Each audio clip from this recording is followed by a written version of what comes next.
Guys, welcome to today's video. Today we're doing another Ask Ashlee.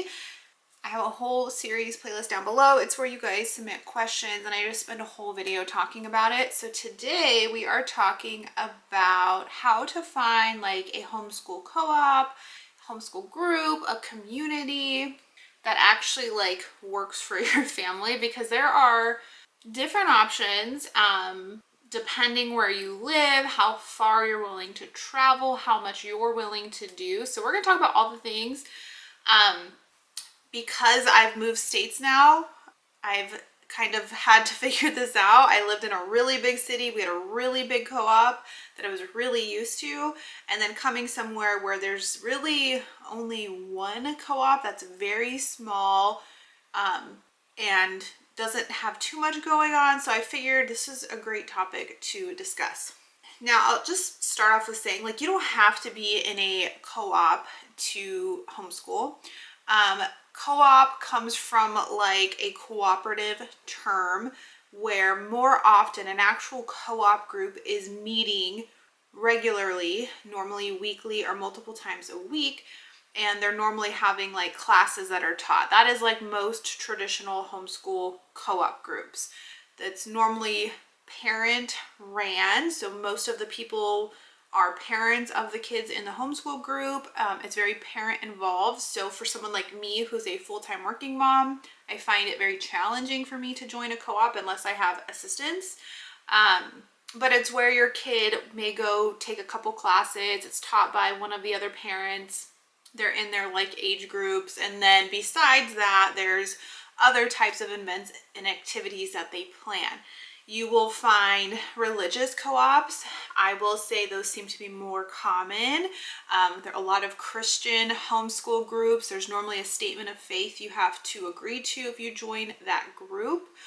A lot of them are held at a church and are like a subset of the church that they're held at. Most co-ops happen during the week, in the mornings or the middle of the day, because they're taking advantage where most people are at work or at school. But again, that may not work for someone who is a working family or working parent. Now, I'm going to tell you right off the bat, when we're talking about the majority of co-ops are religious, I've done my research. I guarantee you, if you are to find a co-op, it's going to be a religious co-op, unless you're in a bigger city that just has multiple groups. You know, when you're joining those co-ops, I mean, this is going into, because someone asked, how do you make sure it aligns with your family? If you're not religious, you're going to have a little bit of difficult being in that group, because I'll give an example. My kids in Las Vegas were in a very large co-op, and I really liked it because it was very organized, very structured. I feel like they had over 400 kids. Like, there was always things going on. So it was really great. I also had my mother-in-law who could take my kids to co-op, and she was able to volunteer because I can't do that. However, they were a very Christian-based community, and they would pray. You know, there was a lot of faith talk. There was a lot of pretty much every event that happened had something to do on a faith Christian-based level. So if you're not okay with that, and you don't want your kids doing that, or whatever the case may be, then you probably should not join one of those groups. I know that that may be your only option, but I just want to like clarify that, you know, they're allowed to do that. That's the benefit of homeschooling. They can say this is our faith and what happens or doesn't happen, but that may not be inclusive to everyone joining. Now let's back up. Like, how do we even find these groups?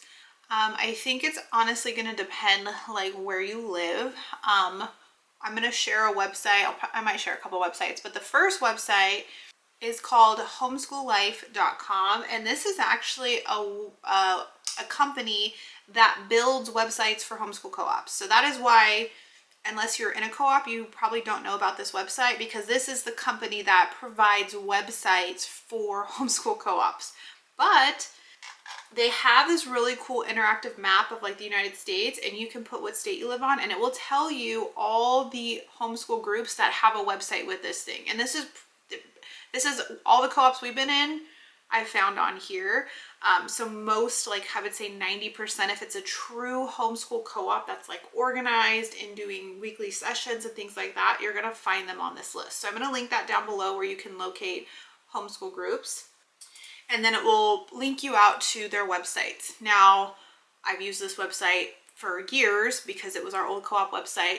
Most of the time they don't put all of their information on their website. So you'll link out to the co-op's website, but you'll click on like their events calendar and it's blank. That's because you're not a member and they're not going to publicize events with kids for people who aren't members. It's a safety thing.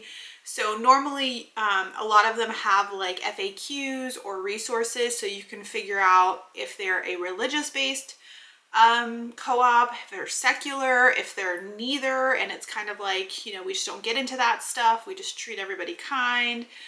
They will let you know like if they have registration open.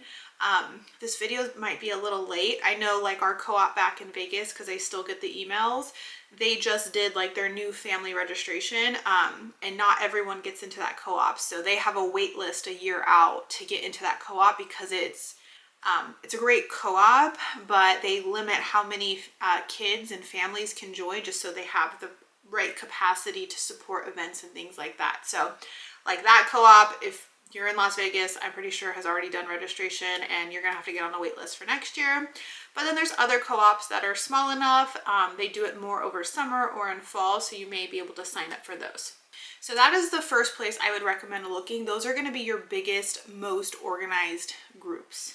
Now, past that, because I moved to a state that we didn't have any of those co-ops available in the city we chose to move in. So the state had those co-op groups, but we would have had to drive a few hours to get into any of those groups. So then you can do like either a simple Google search or Facebook. A lot of homeschool groups, a lot of, homeschool co-op type things have Facebook groups. So I would type in like the city you live in and homeschool group. And then from there, you're either going to find another website or a Facebook group. And then you can see like, is it still active? And then you're going to message whoever runs that group.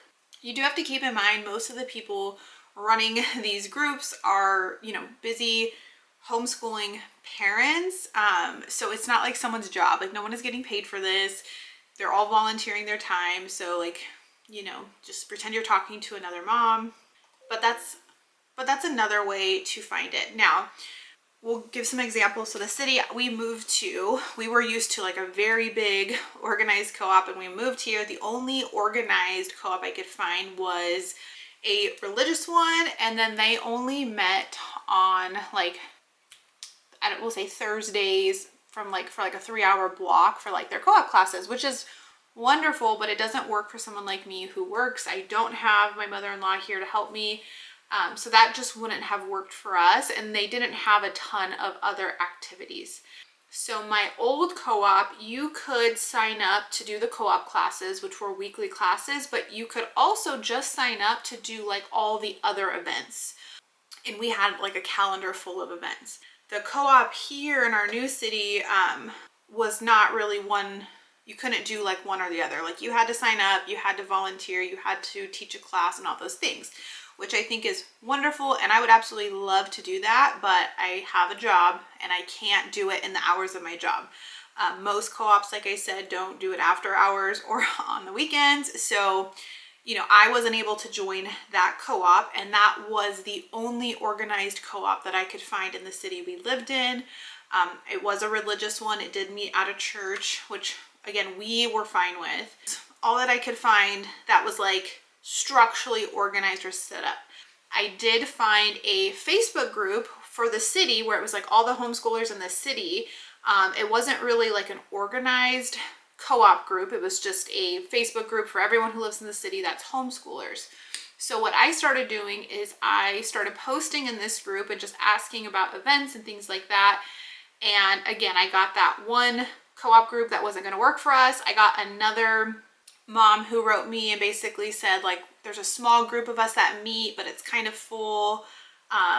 You know, we'll let you know. And so I kind of just decided, you know, really what I don't need my kids to go to co-op classes. Like they enjoy it, but I don't need that. I just want them to hang out. I want them to make friends. I want to go do fun activities. So I decided to just start planning events. Now you need to use your own judgment.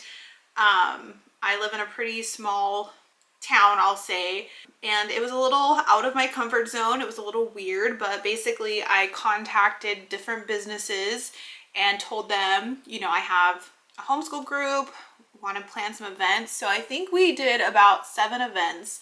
The first one was a Valentine's Day party. So because it was brand new, like we were all meeting each other for the first time, I wanted the kids to be pretty occupied so we weren't just like all there staring at each other. So we did it at a trampoline park. So I set it up like a birthday party pretty much. So I purchased their birthday party package, and then I divided that cost up again amongst everyone who attended. So I want to say every parent or every kid was like $20, and they got to have access to the trampoline park. They got pizza, and then because it was Valentine's Day, we had them like bring Valentine's Day boxes and pass out Valentine's. So that was our first event, and it was pretty big. And really all I'm telling you, all I did was call that business, put the deposit down. So I was like on the line for the deposit, which I probably wouldn't recommend unless you have a good buy-in. I had asked prior to me doing that, like who was interested. So I felt like I had enough people to cover, you know, I wouldn't have been out of money, but it was still a little worrisome.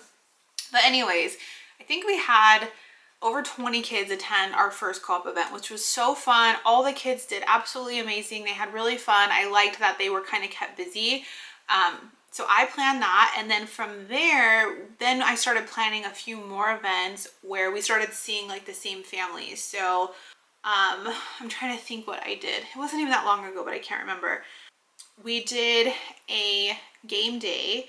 So our library here has like conference or like meeting type rooms that you can rent out for pretty cheap. So I want to say for like 4 hours, it's like $30, and you just get like this whole room full of tables. So I think we did that one next, where every kid was like $4. We told everyone to bring board games and snacks, and we just hung out for a few hours. And that one was really fun because some of the kids had already met each other. Playing board games was fun. We, you know, would switch around. So that one was really fun and pretty inexpensive to do. We did one at the zoo where our zoo actually had like homeschool type programs where they got to like meet some animals. So we all sat in a room, we got to meet some animals, and then you got to walk around the zoo. We did just a park day, like our park district here, you can like reserve like the gazebos at parks. Again, pretty inexpensive. So we did that. We had a park here that has like a basketball court and like had a playground. So it was really cool because a lot of the kids could go play basketball, and then the younger kids were on the playground. So we did that one. That one, I don't even know how we looked out with the weather on that one too, because that one was that was like our first outside activity. And then I can't remember what other ones we did, but also I was like the whole time I had like emailed 100 businesses. Like I had ChatGPT, AI help me write an introduction email, and then I would have the businesses respond to like, what could we do? The bowling alley, we could have done an event there. So I'm just trying to give you guys ideas of like, if a co-op doesn't exist, you can kind of make your own community. So that's where, to me, a co-op is like weekly classes, and those need to be very structured. There needs to be enough kids to attend them. The parents have to volunteer and teach the classes. But if you're looking for something a little bit more low-key or laid back, one, it may already exist. You kind of just may have to find that community, or two, there's probably people willing to do it. It's just somebody needs to start planning it, and somebody just has to kind of take charge. So if you have the time to do that, I really enjoyed it. I met a lot of great people, especially because we were new to the city. It was, you know, nice meeting other families. My kids, you know, made some friends that way. So I would recommend doing something like that. Or if we go all the way back to when we first started homeschooling, before we were in our Las Vegas co-op and anything, my mother-in-law would just take the kids to like different kid activities. Like she would take them to the park, she would take them to the library, she would take them, I don't know, to just like anything that was like kids, but it was like during the week. So any kids that were there, odds are they're homeschooled because it was during normal school hours. That was like 6 years ago at this point. So obviously my kids were a little bit younger, so they were able to meet other homeschoolers, and then that's how we learned about that co-op at that time. So even that, especially, it's easier, I think, if you have younger kids to just be out and about and meet other families that way. I do think that gets a little bit more challenging once you have older kids, because, you know, 3-year-olds just gravitate to start playing with each other. 4-year-olds, 5-year-olds, 13-year-olds, they're not just going to go up to another 13-year-old. I mean, some will, but it's not like a 5-year-old. So it does get a little bit more challenging in those types of situations where it does need to be a little bit more planned, icebreakers, things like that. I will say that I think it's a pretty great benefit having your kid in some sort of homeschool co-op, community, whatever you think is best for you. I will say there can be a downside to them. There can be drama, there can be bullying, there can be, and that can be between the parents. It doesn't have to be between the kids. Whenever you have a large groups of people, things sometimes can unfortunately turn negative or toxic. So I would just say I would make sure that if a group is not making you feel good, if it's not making your kids feel good, then you don't need to stay in it. And that's the thing, like I started this video, you don't need to do this. I think if you find the right group, if you create the right group, I think it can be very beneficial for your kids and for you. I don't think kids should never be exposed to other kids or other adults. I think that that's a part of life. I love co-ops because I see more of ages being intermixed, where, you know, you see the older, you know, 13, 14-year-olds watching over the younger 4 and 5-year-olds. So it's really like this, if you're in a good group, a sense of community. Your kids are not just only with their age level. They learn to, you know, interact and participate with other kids, but then when it's appropriate, they do have like their age specific activities. And keep that in mind when you're planning events too, either if you're doing broad events for all ages, or, you know, if you're doing an event that maybe for older kids. And that's where I see the lack of events, just for throwing that out there. You know, kids do love having like dances, and there's tons of venues where you can plan all of that. And really, it's really fun. If you like organizing and planning events, plan one, see what happens. Or if you have a homeschool mom friend, plan it together. And that's another thing. Not only do I think it can be really beneficial for kids, I think it's really good for homeschool moms, especially if you don't have other homeschool mom friends that you can't relate to, you can't talk to. Meeting these other homeschool moms, you know, they're dealing with some of the same things you're dealing with. I'm sure they love talking about curriculum. I'm sure their kids have told them they hate school. I'm sure their kids stress them out. I'm sure they go crazy because they're in their house all day with their kids. You need that community too. So I think if you find the right group or you create the right group, it's going to be beneficial all around. I will link that first website I talked about down below. But also, you guys, I have almost 10,000, like 500 subscribers off from 10,000, which is absolutely insane, but thank you.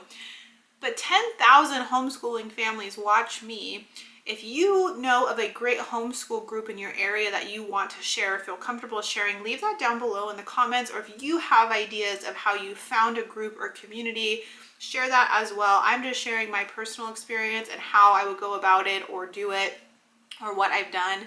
But yeah, I think co-ops are great. I think they can be a great tool in your homeschool tool belt. I think they give a sense of community. I think your kids are going to meet other great kids and families. You're going to find families and moms that you can relate to. So definitely recommend finding a co-op. But that is the end of today's video of this Ask Ashlee series. Don't forget, if you ever have new topics or questions you want me to film, leave those below in the comments. I have like this list that I kind of just film through. So always looking for new ideas. If you're not already, please make sure you hit that subscribe button, and thanks so much for watching. Bye guys.